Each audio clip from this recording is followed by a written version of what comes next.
Okay, everybody, this is my spoiler review of Guillermo del Toro's Cabinet of Curiosities, episode 5, Pickman's Model. This is the first episode on Lovecraft Night, the first episode of the two episodes tonight that are based off short stories by H.P. Lovecraft. So this one stars Ben Barnes and Crispin Glover. Ben Barnes playing Thurber and Crispin Glover playing Pickman himself.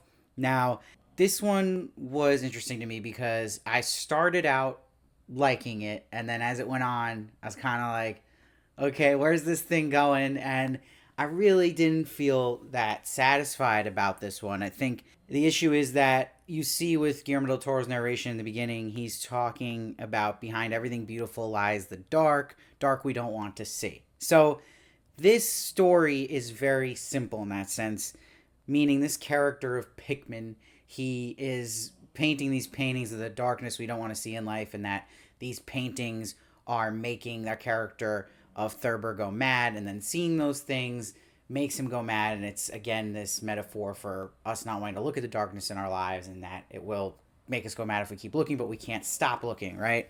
But what's really happening, and I don't think they did a clear enough job of it or a great job of it, was that these paintings are painting what's going to happen eventually, and that this monster we see is these monsters that are child snatchers, and that they're eventually going to snatch the child, and that he's going to be put in the oven, and the wife is going to be murdered and her eyes taken out. And you see that even the wife and the kid were looking at that painting right before that happened, of exactly the painting we saw at the end of the episode. And you also saw hints of it where the little boy was looking at the painting that Ben Barnes had looked at beforehand and was really disturbed by, of again these monsters going for that kid.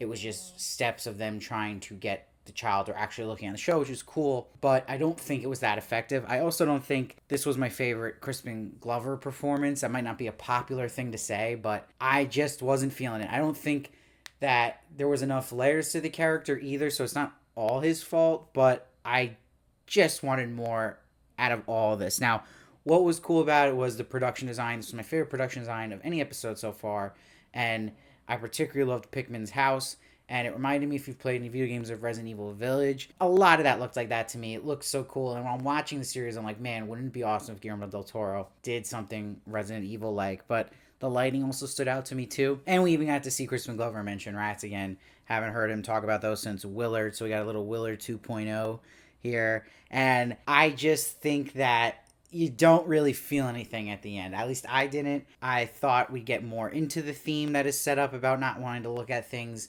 truths, and they kind of hinted at it when Thurber is seeing that his future wife's dad was having some kind of affair with this woman in the carriage, something he didn't want to see, but it doesn't really delve more into that. We didn't get more just examples for us to see and kind of attach to for our character. We kind of just had everything working towards this reveal that Pickman's paintings weren't just things he imagined, they were real. He was really seeing these monsters. It was a warning signal, and it was what was eventually going to be the tragedy that happens to this man Thurber's family. I just do not think this episode was effective. Just not something I'll ever want to watch again. Having said that, I think Ben Barnes was great.